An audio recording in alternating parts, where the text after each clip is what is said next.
Bonjour à toutes et à tous, c'est Atmostorm, j'espère que vous allez bien, que vous avez la forme.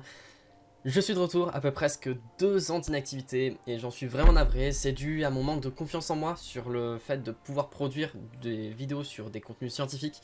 Je pensais pas avoir forcément le niveau pour ça, et aussi manque de motivation des fois, mais cette fois je suis bien de retour et aujourd'hui on va parler des étoiles, voilà, et plus précisément du déroulement de la vie d'une étoile, comment elle naît, comment se passe sa vie et puis ensuite comment elle meurt.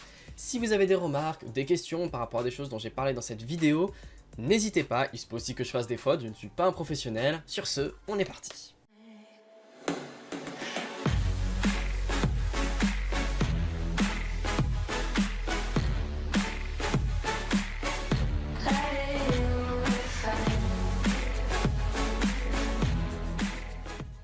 Ah, les étoiles, ces petits points blancs scintillants que vous observez le soir avant d'aller vous coucher.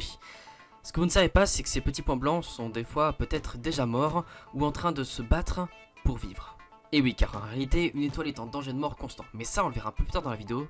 Commençons déjà à nous intéresser à sa naissance. Pour vous expliquer comment se passe la naissance d'une étoile, il faut retourner à la base de la base, à la création de l'univers.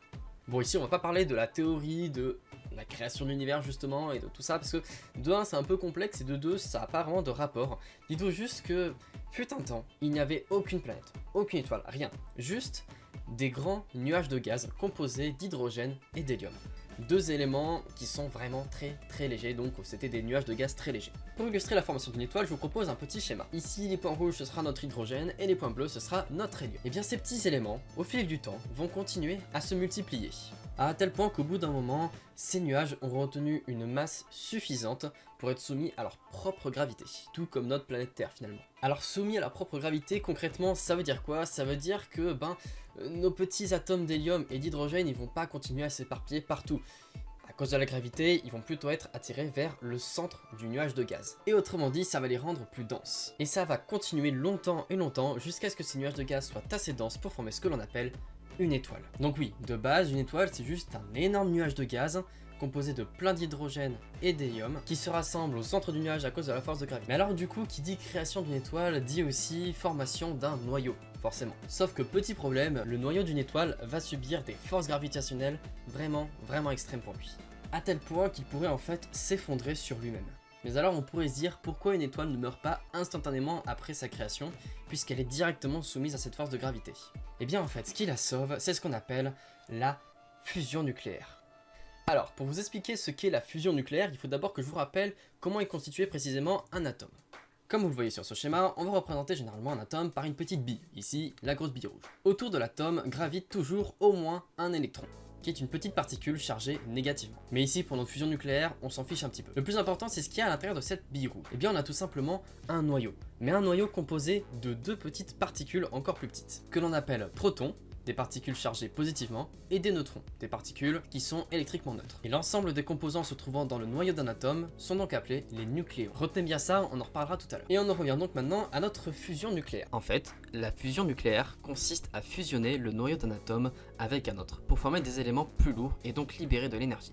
Ce qui permet en fait de contrer un minimum ces forces gravitationnelles. Alors je sais que c'est un petit peu difficile à imaginer au départ, mais quand on met des flèches pour représenter les forces qui s'exercent, c'est un petit peu plus simple tout de suite. En fait, il faut se dire que les forces gravitationnelles, c'est des flèches qui vont vers le noyau.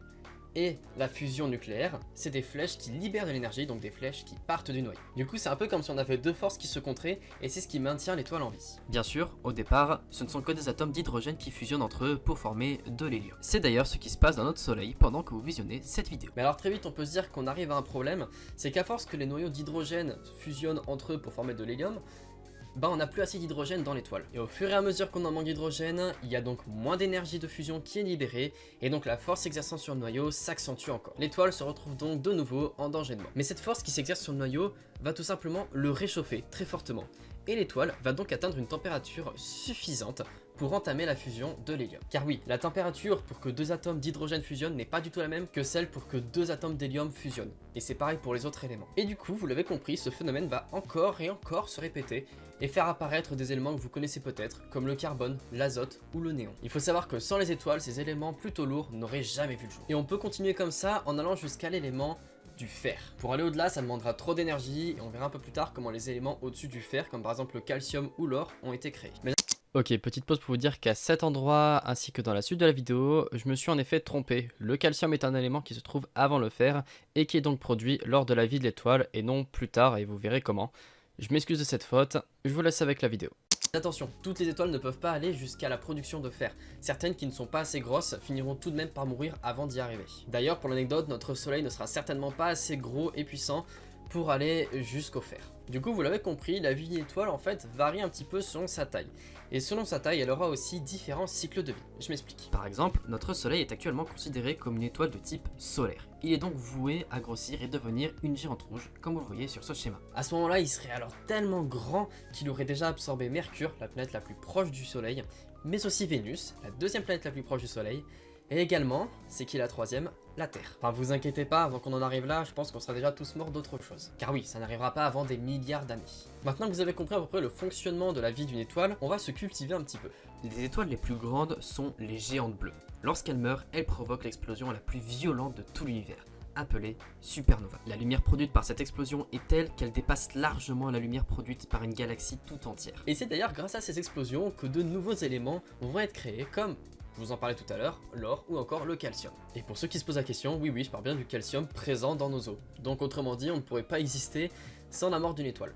On suppose en fait que suite à la mort des étoiles, ces éléments, beaucoup plus lourds que le fer, ont atterri sur notre planète Terre, et que c'est pour ça qu'aujourd'hui sur notre planète, on compte 118 éléments en tout différents. Alors, je parle des éléments naturels, hein. Il y a aussi des éléments qui ont été créés par l'homme, mais ça c'est pas pareil. Mais bon, les plus curieux d'entre vous vont certainement se demander comment ces éléments sont créés, parce que c'est bien beau de dire paf, l'étoile meurt et les éléments apparaissent, mais c'est trop simple. Alors on va voir ça en détail. Mais petit conseil, accrochez-vous, parce que c'est pas simple. En fait, grâce à l'énorme quantité d'énergie libérée par cette supernova, les atomes se fusionnent. Ce qui signifie que des protons et des neutrons, constituants du noyau d'un atome comme je l'ai rappelé tout à l'heure, sont projetés à des vitesses énormes. Alors attention à ne pas confondre fusion et fission, c'est pas pareil même si ça se ressemble. La fusion, comme je vous l'ai expliqué tout à l'heure, c'est deux noyaux qui vont se rencontrer et qui vont fusionner. Alors que la fission, il y a un peu le mot fissure dedans, c'est plutôt deux atomes, enfin deux noyaux pardon, qui vont se rencontrer et qui vont se fissurer. Alors ici encore, j'ai dit une bêtise. En fait, quand on a une fission nucléaire, ce ne sont pas deux noyaux qui s'entrechoquent pour se fissurer, c'est plutôt un neutron qui est projeté à une vitesse telle sur un noyau d'un atome que celui-ci se fissionne.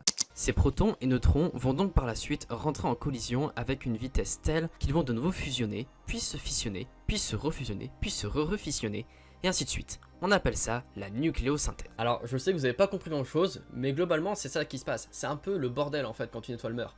C'est-à-dire que on a plein de nucléons, donc nucléons je rappelle qui sont constitués de protons et de neutrons qui sont projetés partout à l'explosion de l'étoile, qui vont se foncer dedans, se fusionner du coup, puis se rencontrer et vont avoir assez de force et de vitesse pour fusionner, mais vont ensuite se refusionner avec d'autres.